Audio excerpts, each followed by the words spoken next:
Послушай меня сюда. Что я тебе сейчас? Послушай меня сюда. Давай. Послушай меня затеваешь сюда. какую-то... Можно бы просто посидеть? Послушай меня сюда. Сюда меня послушай, что я тебе сейчас говорю. Реально, Людям нужно объяснить. Людям нужно объяснить. На уровне. И это наша, теперь уже постоянная рубрика. Людям нужно объяснить.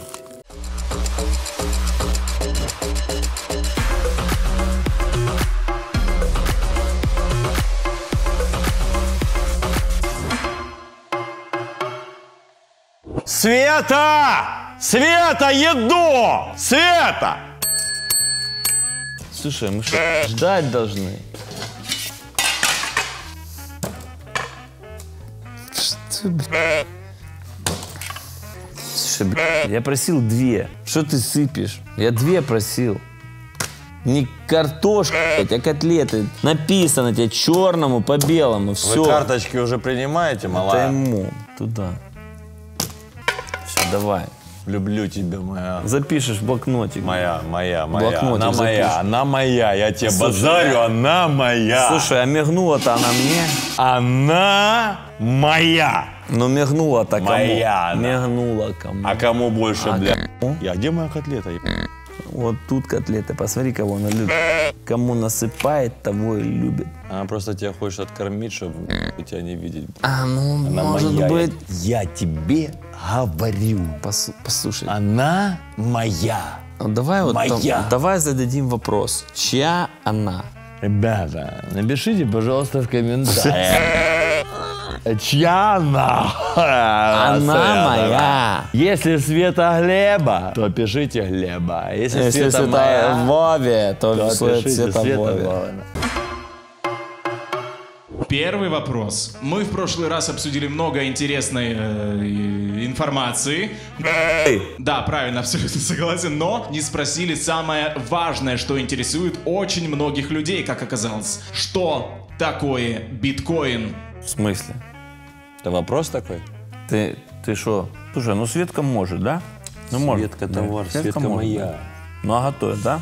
Слушай меня сюда. И короче, стою я, значит, на рядах. Давай. Выбираю. Что выбираешь?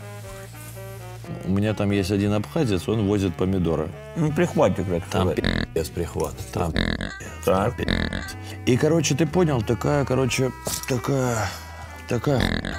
Стоит баба и спрашивает. Малолетка какая-то, знаешь, такая, 20-летка такая, видно, что кости торчат, жопы нет. Говорит, а за биткоины можно рассчитаться? Что, городская вот это понаехала уже или что? Я думаю, совсем ебаюсь. Биткоины на базаре, да? Нахуй человеку. Мы же с тобой на одном языке говорим. Мы же сидим же. Я тебе говорю, нахуй человеку, который реально выращивает помидоры, это твоя хуйня какая-то, вот это вот ваша там вся инстаграмы. Понавыдумывают, И она моему азербайджанцу говорит, а за биткоины можно? Я подумал, что это попка какая-то. Так. Но там в толпе за мной какой-то задрот, куму я. Он говорит, а вы возьмите, говорит, эти биткоины. Говорит. Он говорит моему азербайджанцу, говорит, возьмите. Говорит. Он говорит, а как взять? А азербайджанец ему мой, знаешь, что говорит?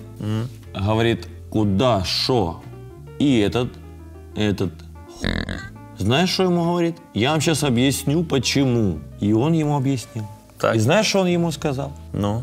Говорит, вы поймите, говорит, одну простую вещь. Вот так вот он к нему обращается, говорит, вы поймите простую вещь, говорит, мой дорогой азербайджанец. Говорит, вы, конечно, из сектора реальной экономики, он ему говорит. Ты что, президент Азербайджана приехал? Вы, говорит, помидоры выращиваете, но вы поймите одну простую штуку. Вы же понимаете, как сейчас все ускакало вперед? Эти все ваши тиктоки, инстаграмы. При чем здесь биткоин, Вася? А я в душе не ушел уже покупать сметану. Давай с тобой разберемся, что такое биткоин. Так, биткоин. Биткоин. Это такая херня, которую можно посчитать, в отличие от реальных бабок. Биткоин ограничен своим выпуском. Их будет 21 миллион. Биткоин – это новая реальность, в которой мы с вами находимся. 21 миллион, не больше, ни копейкой. Трамп или Байден или Байден не могут печатать деньги Идут. просто от себя. Их будет 21 миллион. За добычу есть понятная награда. За каждый следующий блок награда, понятно, 50 биткоинов, 25 биткоинов, 12,5, 6,25, 325. Короче, уменьшается каждый раз в два раза каждые 4 года. Последний биткоин будет добыт в 2140 году. Его количество уменьшается, спрос увеличивается, цена, соответственно, растет. Поэтому, друзья, биткоин – это то, что не подконтрольно никому. В одной газете на днях прочитал. Смотрите, какая ситуация. У тебя картошка на усах. Ничего страшного. Я, короче, в одной газете прочитал на днях. И очень-очень понятный. Короче, говорит, смотри, какая, говорит, ситуация. Биткоин – это новая парадигма. Вот так. Вот так.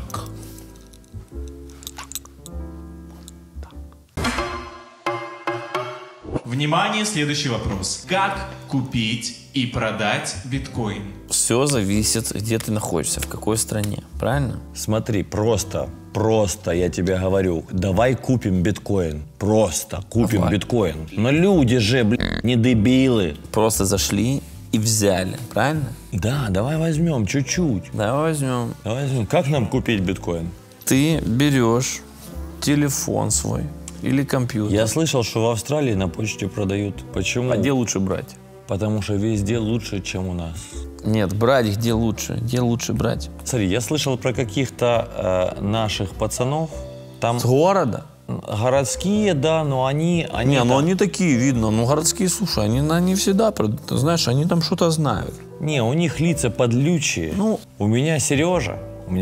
А, твой сер? Мой серый. Ага. Он говорит, что он, короче, он сделал себе в банке сделал себе вот это, ну, значит, ситуацию, при которой он стал, знаешь, ты понял. И он, знаешь, что сделал? Он стал как последователем банка, понял? Держателем каким-то, акционером, типа. Приспешником банка он стал. Так. И у него, как у приспешника, появилась такая ситуация, при которой он как бы стал, знаешь, как владыка, получается, цифровой, значит, возыметь результат. Что, блин? Кум, ты, блядь, что, ты от меня пришел от кого-то или что? Я доебусь, я тебе говорю, что люди говорят, блядь. И он, значит, получается, начал управлять. Вопрос, ты помнишь? Вопрос заключается в чем? Что когда он стал вот таким вот, значит, он пошел, говорит, слушай меня сюда. Так. Я, говорит, с 15-го года жесткий расист. Я никогда в жизни, говорит, не подумал бы.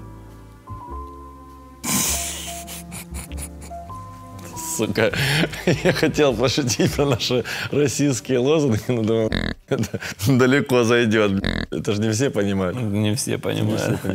Хочу Ставка купить. И он мне говорит. Зачем ты это сделал? Тут просто ты испортил все. Ивнинг. И он мне говорит. И он говорит, я хочу купить чуть-чуть криптовалюты. Он мне говорит. Так. Я ему говорю, ты Возьми чеснока, огурчиков, семчиков. Я говорю, ты. А он что, я хочу вложиться, вот это ж. А он мне говорит, ты устарел. Мне, говорит, со временем... Мне. Продвинутому вот это человек, который первый в селе Вайбер установил. Первый. Я еще раз повторяю, первый установил Viber. И, короче, щимит меня жестко. И он пошел на какую-то хохлядскую биржу. Так. White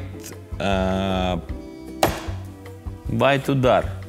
Барабан. Whitebit. Я же говорю, барабан, говорю, делал. Орет в голос. И знаешь, что он сделал? И что? Он со всей этой своей банковской которая у него там цифры, вот это все и коды, и купил себе биткоин. Завел туда, получается. Знаешь, что такое биткоин, он мне говорит?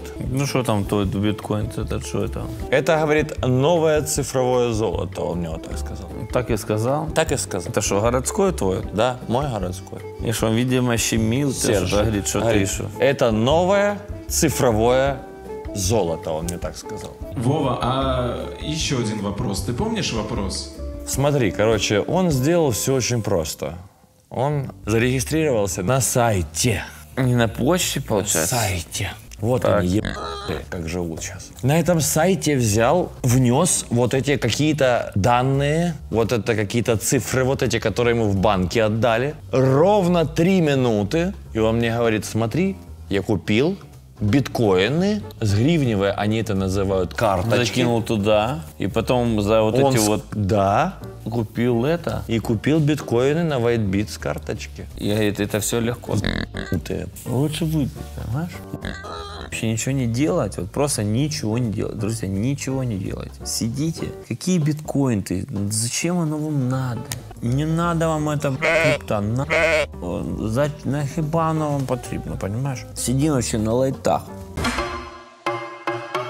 Так, А теперь давай без шуток. Наши зрители задают вопрос, как купить биткоин. Купить биткоин, ребята, на самом деле достаточно несложно на сегодняшний день. И я хочу... благодаря нашей работе. Не только нашей работе, потому что вся индустрия в целом развивается. Ну, да, но мы не остаемся на обочине. И на сегодняшний день биткоин можно купить совершенно разными способами. На сегодняшний день биткоин можно купить через обменные сервисы. Причем при всем при этом обменные сервисы предоставляют такую возможность купить биткоин за наличные, либо же купить биткоин с карты, либо же купить биткоин переводом банковским и так далее. Как и тому подобное. хотите, как хотите. Есть масса сервисов, которые предоставляют таких своего рода агрегаторов, которые предоставляют найти возможность купить биткоин по выгодному курсу. Google вам в помощь. Google вам в помощь, безусловно. Конечно же, есть всевозможные биржевые площадки. Вы прекрасно отдаете себе отчет, что мы представляем компанию WhiteBit, но в то же время есть не только WhiteBit, есть целая масса Плеяда, я бы даже сказал. ореол инфраструктурных игроков, я бы даже так сказал, которые предоставляют возможность приобрести биткоин. И там, конечно же, зайдя в раздел «Депозит», вы найдете возможность депозитить гривну, рубль, тенге и прочие, значит, всякие, значит, евро, доллары. Конечно же, после того, как вы задепозитите все эти валюты, вы зайдете в соответствующую пару биткоин, тенге или биткоин-гривна и, конечно же, сможете приобрести криптовалюту.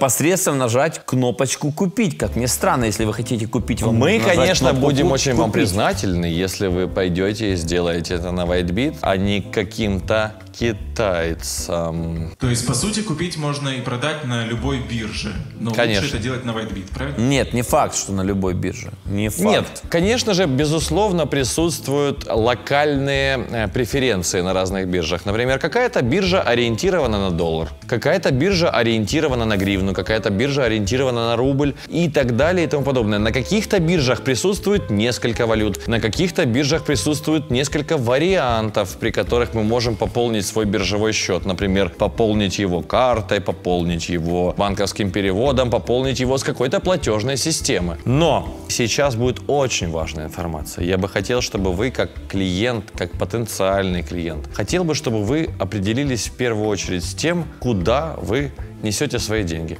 И хотел бы, чтобы вы понимали, на сегодняшний день огромное количество площадок предлагают массу всевозможных преференций. Это дисконты, это сниженные комиссии и так далее и тому подобное. Но, ребят, изучите бизнес, в рамках которого вы собираетесь вложить свои деньги. Найдите, пожалуйста, этих учредителей. Найдите, пожалуйста, эти компании и регистрации. Найдите, пожалуйста, эти лицензии. И только Просто после Google, этого. просто Google. Просто Google. Просто не выходя из дому. Классных бирж на самом деле много, но именно мы снимаем эту передачу, поэтому извините, WhiteBit вам в помощь. Если ты наш подписчик, и даже если ты смотришь нас на крысу, во-первых, я бы попросил Колокольчик. тебя поставить лайк этому выпуску, сделать колокольчик, подписаться на наш канал, потому что нас мотивирует только то, что ты у нас есть. Мы очень тебя любим, наш драгоценнейший зритель. И нам очень тяжело так излагать всю эту штуку. Ты видел свое пузо?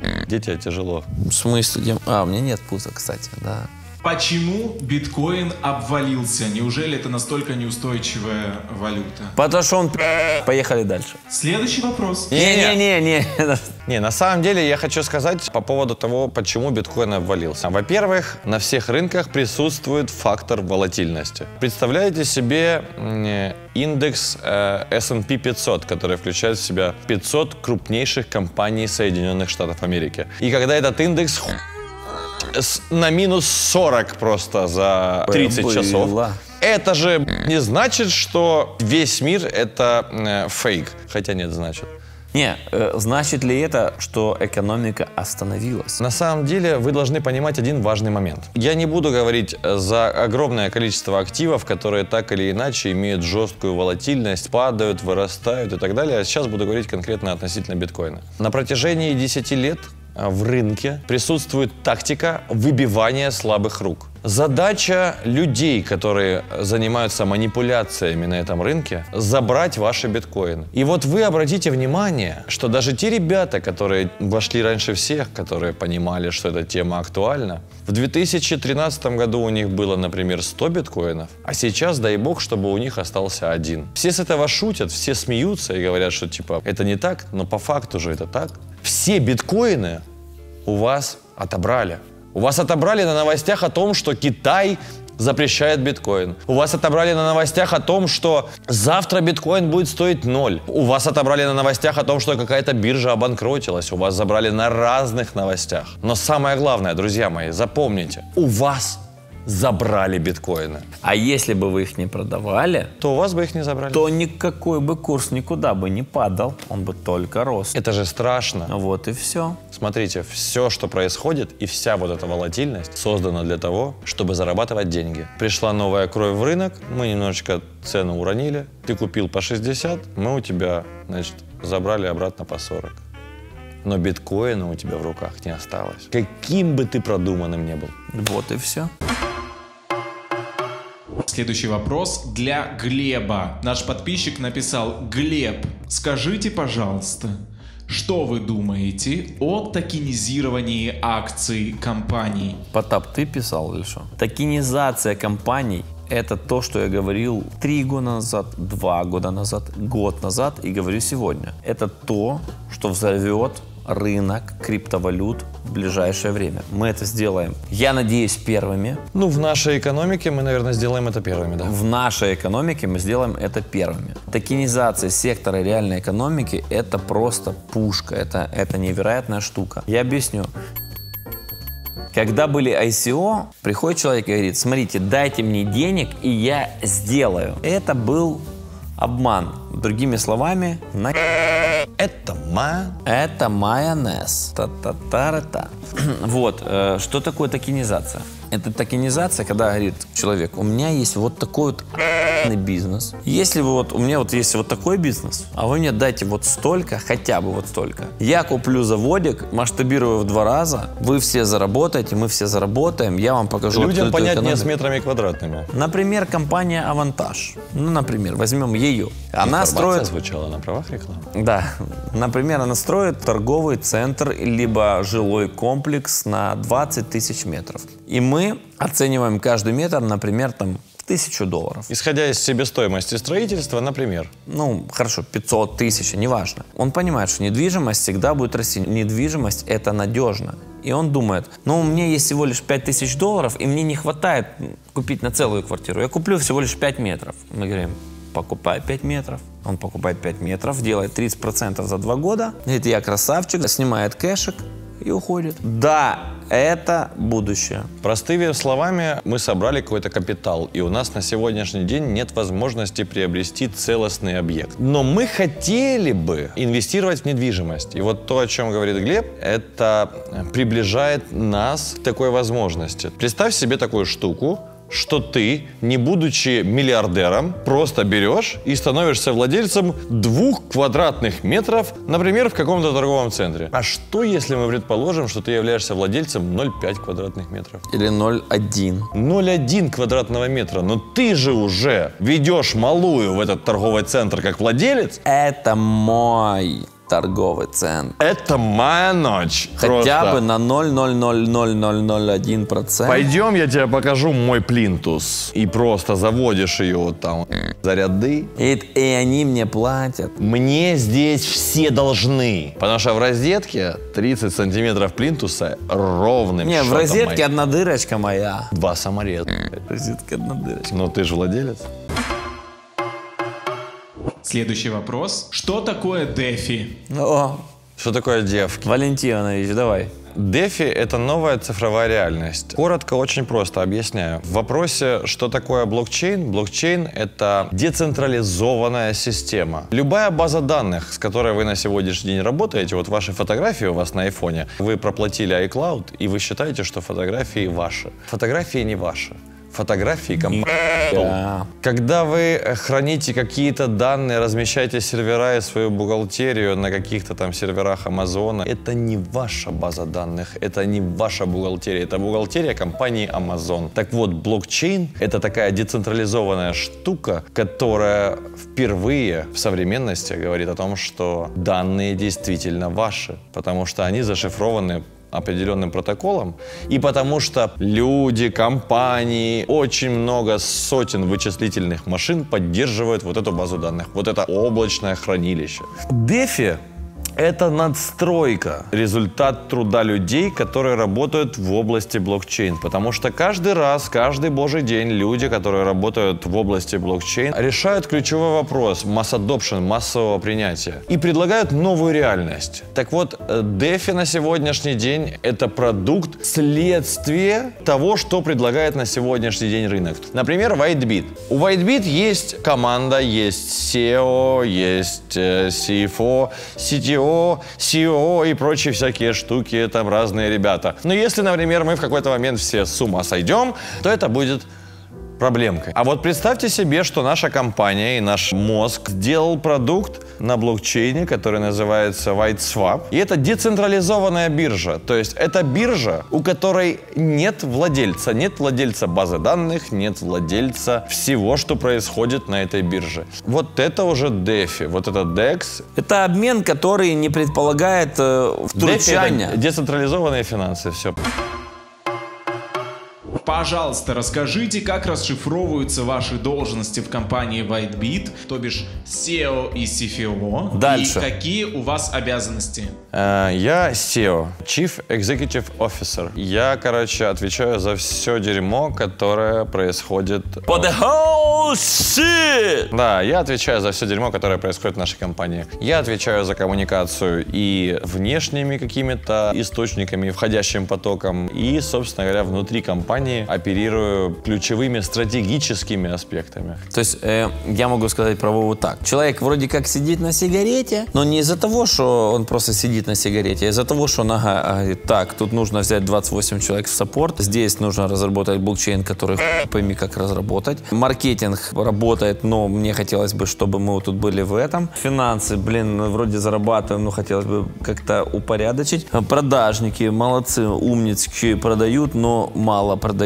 Идем дальше. Дизайнеры классно задизайнили, принесли мне вот эту салфетку. Какого вы положили вот таким, а вот не таким? Ой, так это же очевидно. Говорит, нет, я хочу вот так. Говорит, это же неправильно. Говорит, ты дизайнер, дизайне, а я кладу салфетку вот так, потому что я вижу, как я ее, вот эту салфетку, продам вот этому инвестору, который продаст вот этому инвестору. Короче, человек просто стоит вот так вот над столом. Так, соль Е5. Так. Огурцы B6, чеснок Е4. И вот он просто играет вот этими вот отделами, а тут люди, тут миллиард людей, на данный момент 200 человек, вот они просто бегают куда-то, метушатся и все. А моя должность CFO, Chief Financial Officer. Он все просто оплачивает, вот его движение, вот и все. Я рассказал Вовину роль, Вова Да, мою. а вот твоя роль заключается в том, что я, как человек, который мыслит глобально и бежит вперед, конкурирует на мировой арене, я, конечно же, заигрываюсь, конечно же, я не замечаю некоторых вещей. Ты таможня. Я просто жлоб. Ты таможня. Классический жлоб.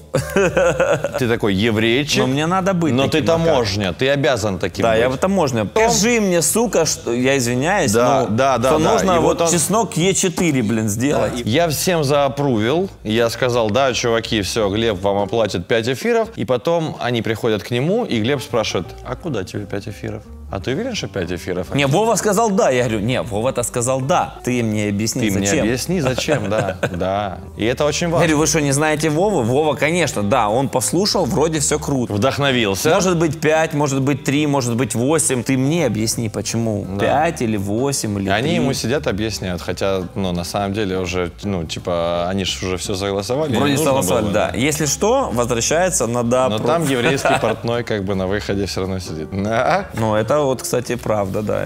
Это правда, это из жизни. Да, это- Я себе руку порезал. Это, кстати, на самом деле, кто расскажет вот такую штуку.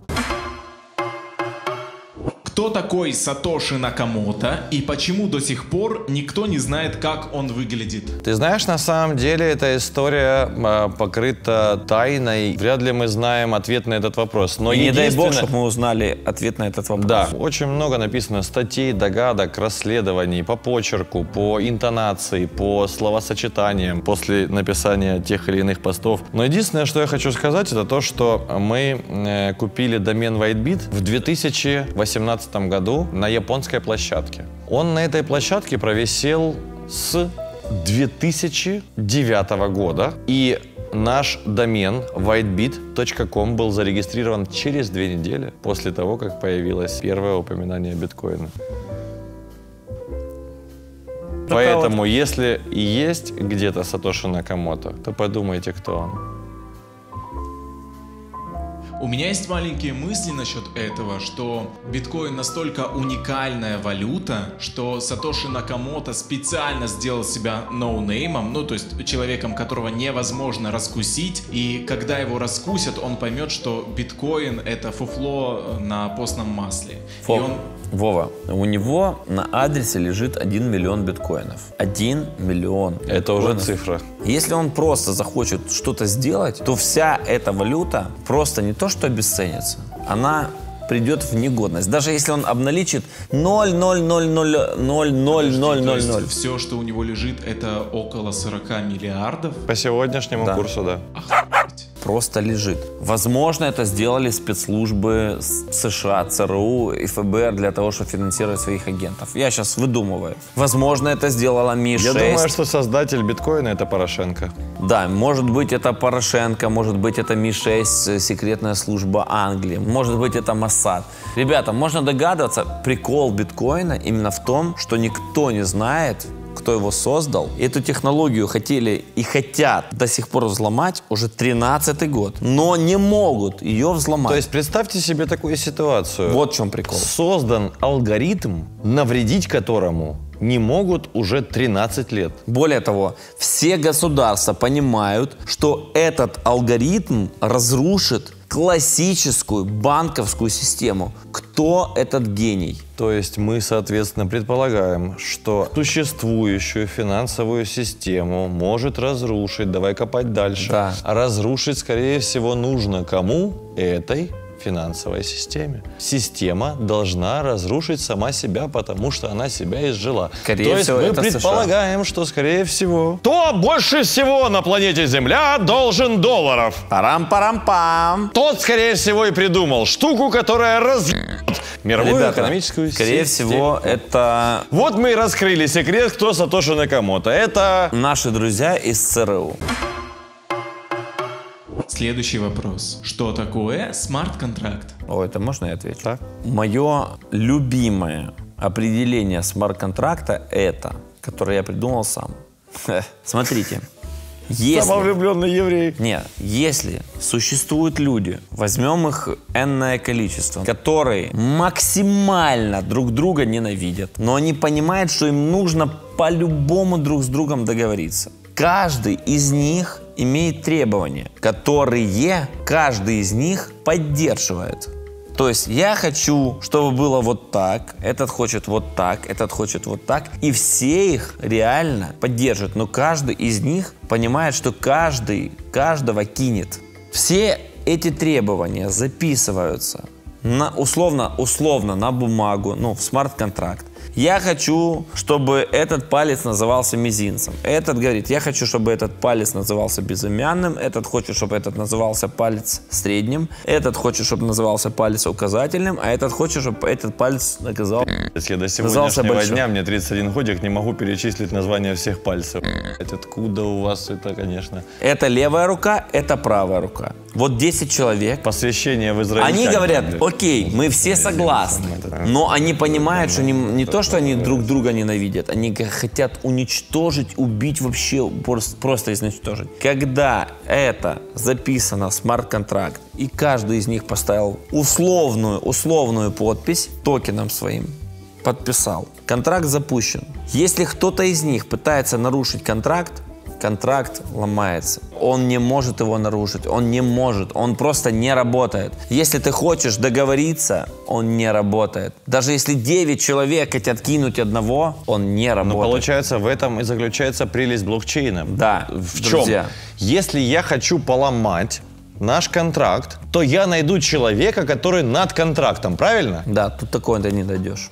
Это сали-комбайнеры. Тут, получается. ребята, смарт-контракт – это невероятная штука, которая поменяет этот мир. Почему ее не внедряют? Именно потому, что коррупции мир не будет. И я вам хочу сказать, мои дорогие друзья, я очень часто слышу от многих моих друзей из СНГ о том, что типа вот у нас в странах постсоветского пространства коррупция, а вот там вот в мире ее нет. Ребята, коррупция везде жесточайшая. Это просто наши коррупционеры лохи. Лохи, чистые. Лохи. Работают некрасиво. А там, ребята, работают красиво. Но коррупция присутствует и там, и здесь. И знаете, еще один есть тезис. Типа, окей, я принимаю твою позицию. Они мне говорят, у нас тоже есть коррупция. Но у нас просто процент коррупции сильно меньше.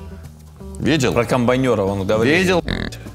У них процент коррупции не меньше. Они просто работают аккуратнее. Они это упаковывают красиво. Но, ребята, поверьте мне, торгово-промышленные палаты стран выписывают поддержку обнулению стоимости товаров накладной. Ну, точнее, не обнулению, а уменьшению в 2 раза. Не позволяет И вот этого здесь сделать. вот ключевой поинт. Смарт-контракт, блокчейн и технологии, которые завязаны на блокчейне, не позволят баловаться вот так вот. И ввиду того, что там тоже есть коррупция, ну смотрите, было бы же круто, если бы, например, где-нибудь в Австрии на сегодняшний день просто все базы данных перевели на блокчейн. Все взаиморасчеты, контракты между компаниями, государствами, поставками перевели бы на блокчейн. Но они же этого не делают. Они этого не делают не потому, что это несостоятельная структура. Они этого не делают потому, что в Европе и в Америке присутствует огромная коррупция. И они просто очкуют. La corruption. Вы не будете против, если следующий вопрос прозвучит лично от меня? На правах рекламы, давай. Мне похуй, если честно. Окей, спасибо. Пихуй. На самом-то деле мне сказала... Вовчик, ты же знаешь, что я шучу? Конечно, нет. Шутю. Ублюдок. Сам такой... Вот гамнюк. Просто Вопрос от голода. Что я сказал? От Внимание, голода. От вопрос голода. от голоса свыше. Вова, давай. Почему Гагарин? Кто это придумал? И какая причина назвать шоу Гагарин шоу? Это изикатка. Классическое выражение в криптовалютах называется to the moon. Типа полет на Луну, ракета, это когда идет зеленая свеча. Короче, рост, просто рост, дикий рост. И типа мы улетели на Луну. Ну, прям дикий рост. Мы думаем, мы что, будем идиотами называться to the moon и так далее. И подумали, кто первый в мире полетел в космос. Вот отсюда и название. Придумал Владимир. Все. Народная премия самого название в мире вручается! Набухался. Не, Мне. я бы хотел сказать. Да. And now, как говорит Вова. And now. Помните, как кто говорит? Да, And now, and now. Знаете где? Люди в черном, когда человек пришел в морг, вот это. А у тебя кожа висит. А так.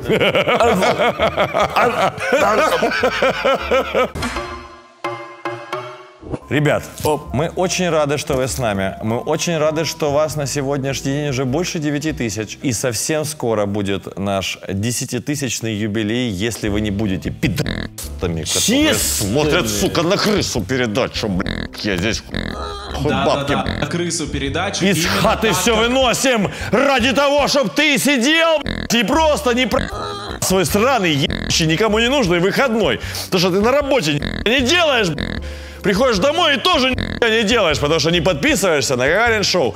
Поэтому ставь лайк, колокольчик, подписку делай, все, пиши комментарий. И Подпишись. смотри. Подпишись. Просто Просто не подпишись. смотри, Просто подпишись. подпишись. Будь нормальным человеком. И самое главное, не смотрите наши выпуски на крысу, так как один из ведущих смотрит мой инстаграм. Да, Вовочка?